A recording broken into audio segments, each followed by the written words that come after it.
I'm here to tell you that you actually do get to transform the world every day by your actions. Small steps lead to big accomplishments.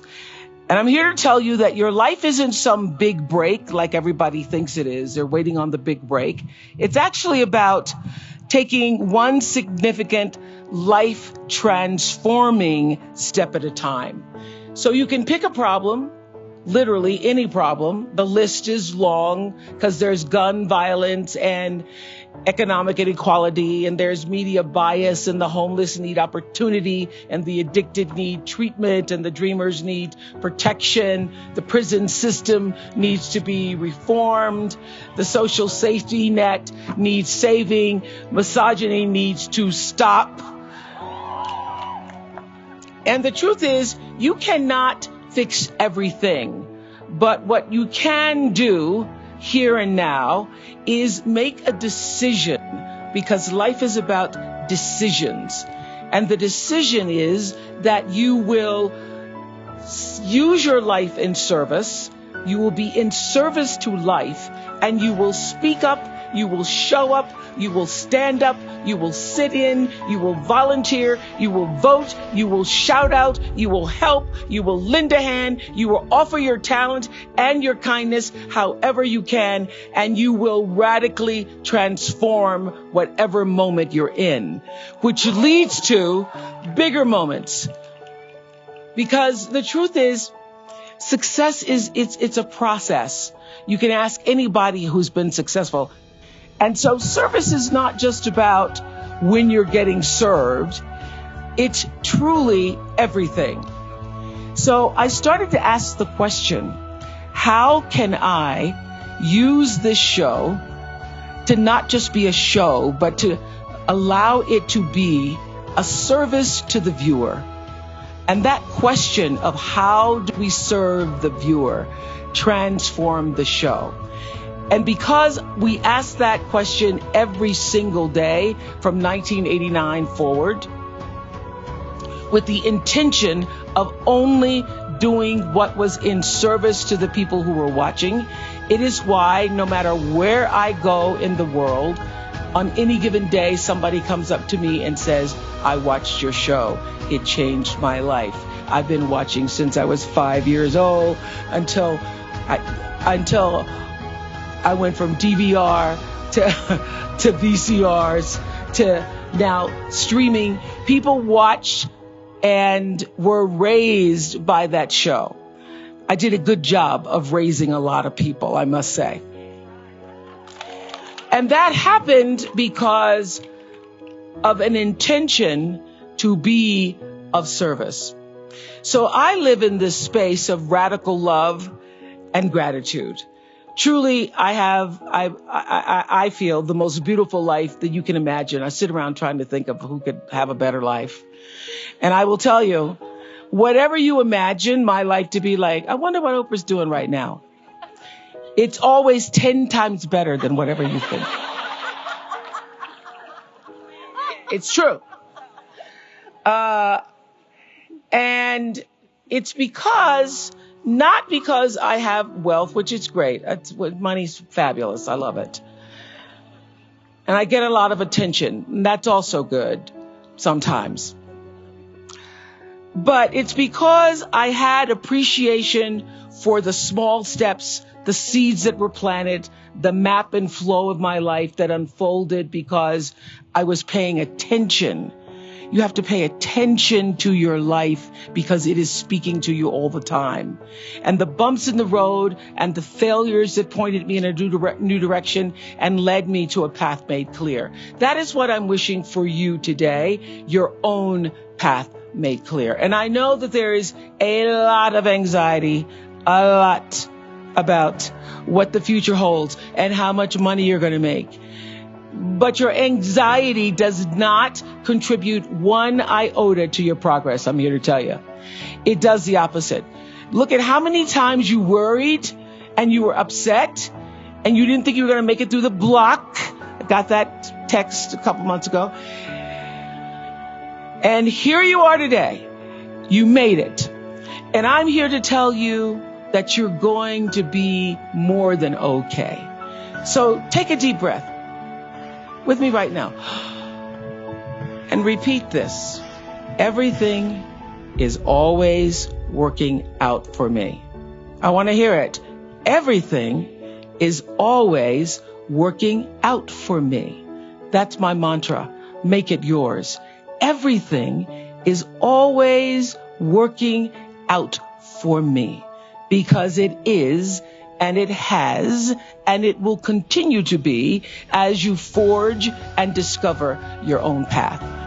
Your purpose is to do what you have to do until you can do what you want to do. So here's the truth. For years, I had a job. And through that job, doing a lot of things that I actually didn't want to do, I got demoted and discovered my life's calling. So I was on the air as a reporter. My job ended when I was 28 years old.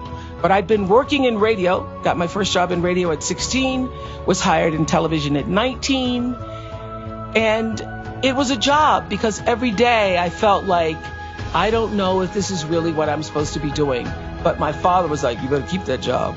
So when I was 28, it wasn't working out for me on the news because I was too emotional.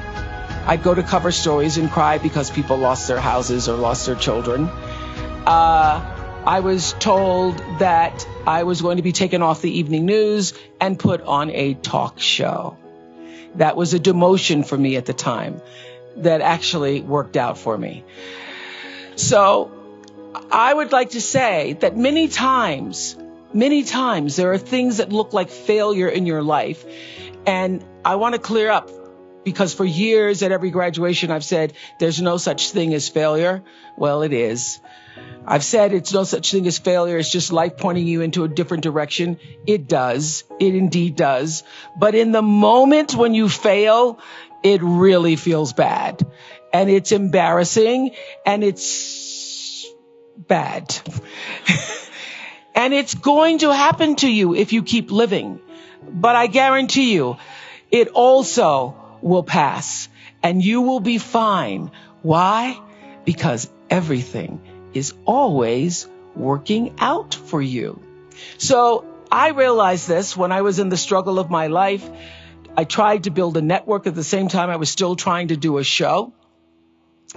And I did not have the right leadership. Everything is about having people in the right positions to support you.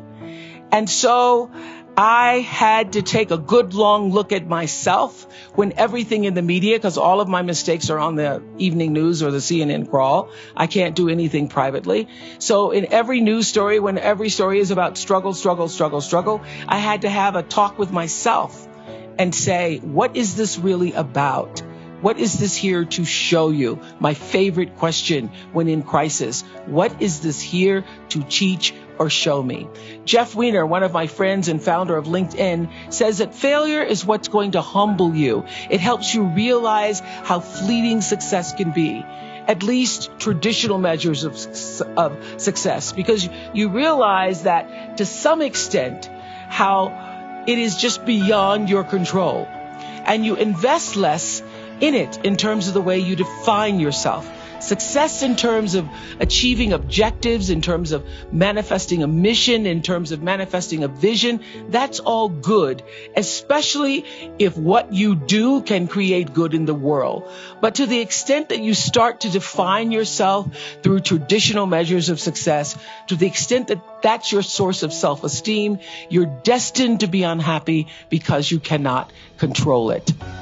Jack Canfield, Chicken Soup for the Soul, another one of my thought leaders that I admire, says the greatest wound we've all experienced is somehow being rejected for being our authentic self. And as a result of that, we then try to be what we're not to get approval, love, protection, safety, money, whatever that is. And the real need for all of us really is to reconnect with the essence of who we really are, re-own all the disowned parts of ourselves, whether it's our emotions, our spirituality, whatever.